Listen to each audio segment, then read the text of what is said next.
안녕하세요. 왕쌤입니다. 이번 주부터는 기출 사료를 하나씩 다뤄보려고 하는데요. 오늘은 2010학년도와 14학년도에 한문으로 기출되었던 계로왕 국서 사료를 해설해보고자 합니다. 백제의 계로왕은 고구려 장수왕에게 참수당한 비운의 왕입니다. 그 비운의 시작은 바로 472년 계로왕이 북위에 보낸 하나의 편지, 계로왕 국서라고 불리는 글입니다.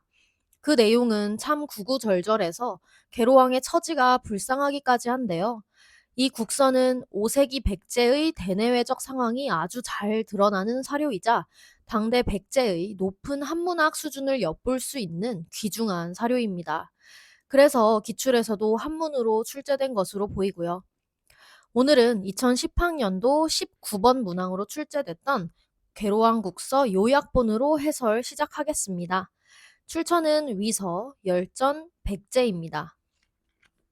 연흥 2년, 연흥 2년에 기왕, 여경, 시, 견사, 상표왈. 그 왕, 여경이 처음으로 사신을 보내 표를 올려 말했다. 신여, 고구려, 원출, 부여. 신과 더불어 고구려는 원래 나왔습니다. 부여에서. 선세지시. 선대의 시대에는 독숭구관, 돈독히 하였습니다. 옛 친분을.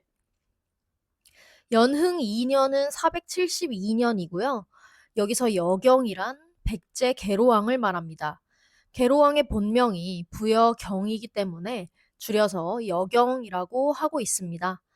또 고구려와 백제가 부여라는 공통의 조상에서 나온 점을 말하면서 예전에는 친분이 돈독했다라고 하고 있습니다. 여기서 신여, 고구려, 원출, 부여 이 말은 학계에 정말 큰 영향을 미친 너무너무 유명한 문장인데요. 이 부분에서 백제인들의 부여 계승의식이 엿보이기 때문입니다. 사실 우리가 흔히 알고 있는 백제의 시조, 온조설화는 고구려 주몽, 동명성왕의 아들 온조잖아요. 그런데 백제의 건국설화는 온조계와 비류계 설화가 다소 모호하게 섞여서 전승되고 있습니다. 비류계 설화에서는 고구려 주몽의 아들 온조가 아니라 부여 동명왕의 후손 구태 또는 우태라고 불리는 인물의 후손인 비류를 강조하고 있는데요. 이는 고구려와의 적대감이 고조된 시기부터 아마도 근초고 왕대를 전후해서 백제가 마냥 고구려의 반계가 아니라는 것을 강조하기 위해서 부여를 직접적인 뿌리로 하고 있는 동명왕의 후손이라는 전승이 공식적으로 표방되고 있었던 것으로 보이고 그 정신을 대표적으로 보여주는 문장이 바로 이 신여 고구려 원출 부여라는 문장인 것입니다. 실제로 2010학년도 기출에서도 이 부분에 밑줄을 긋고 부여의 시조 동명을 백제 건국자의 조상으로 내세운 건국설화를 통해 유추할 수 있다가 답이었거든요. 중요하다는 거겠죠? 알아두시고요. 넘어가겠습니다. 이어서 기조, 쇠, 경패, 린호. 그 조상인 쇠는 가볍게 없앴습니다. 이웃 간의 호의를. 친솔사중. 친히 군사를 거느리고 능천신경. 능욕하며 밟았습니다. 신의 국경을. 신조수, 정려, 전매.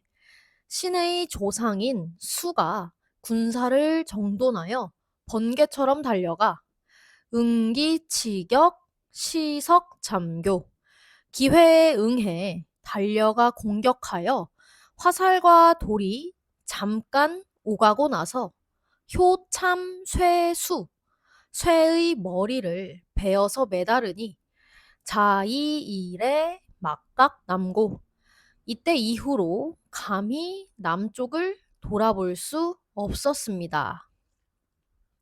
여기서 쇠는 고구려의 고국 원왕을 말하고 수는 백제의 금구수왕을 말합니다.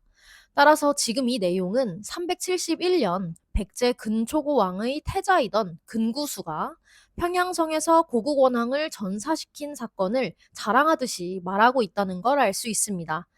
이때부터 고구려와의 갈등이 시작된 것이죠.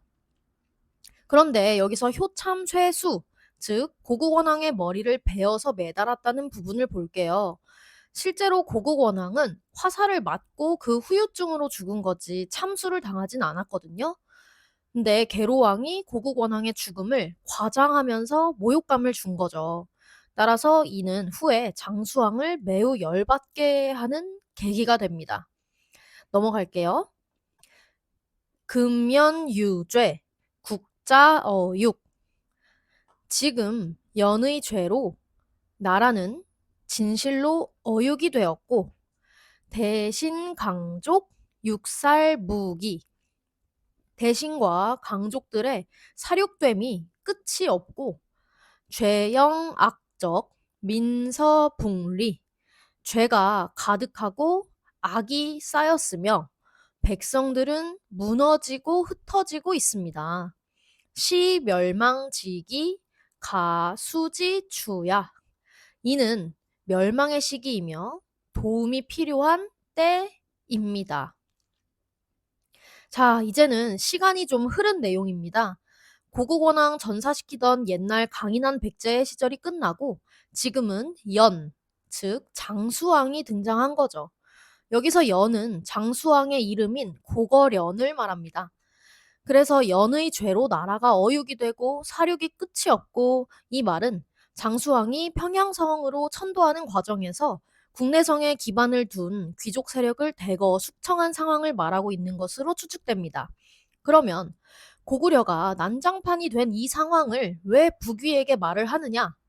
즉, 북위가 고구려를 치게 된다면 장수왕에게 복수하고 싶어하는 국내성 기반 귀족들이 북위를 도울 것이라는 뉘앙스를 풍기려고 했던 것으로 보입니다. 조금만 더 볼게요. 차고려부의 역사 비일, 그리고 고구려의 불의와 거스르고 속임, 즉 잘못은 하나가 아닙니다. 혹 남통 유씨, 혹 북약 연년. 남으로는 유씨와 통하기도 하고 북으로는 연연과 약속을 하기도 합니다. 공상순치, 모릉왕략. 서로 순치의 관계를 하며 짓밟는 것을 꾀하고 있습니다. 임금의 영토를. 자, 이 부분에서 계로왕은 대놓고 북위와 고구려를 이간질하고 있는데요. 남통 유씨에서 유씨는 남조의 송나라가 유씨이기 때문에 남조 송을 말하고 있는 거고요. 북약 연연에서 연연은 북쪽의 유연을 말하는 겁니다. 교재 55쪽에 지도가 하나 있는데요. 이처럼 북위의 위쪽에는 유연이, 아래에는 남조의 송이 있었기 때문에 백제의 입장에서는 고구려가 이들과 통하고 있다고 이간질하는 것이 효과적이라고 생각한 것이죠. 처음부터 정리해서 읽어보는 시간을 가져볼게요.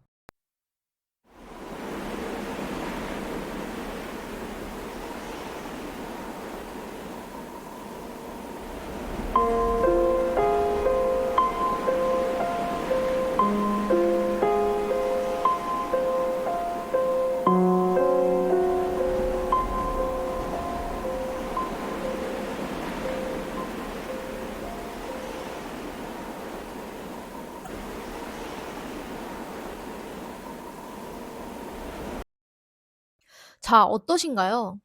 저는 안타깝기도 하면서 동시에 굉장한 명문이다라는 생각이 드는데요. 이 국서를 통해 알 수 있는 역사적 사실도 참 많습니다. 계로왕이 북위에 이러한 국서를 보낸 것은 장수왕의 팽창 정책에 대응하려는 목적뿐 아니라 아신왕 이후로 약화되고 있었던 왕권을 회복하고자 하는 의도 또한 있었습니다.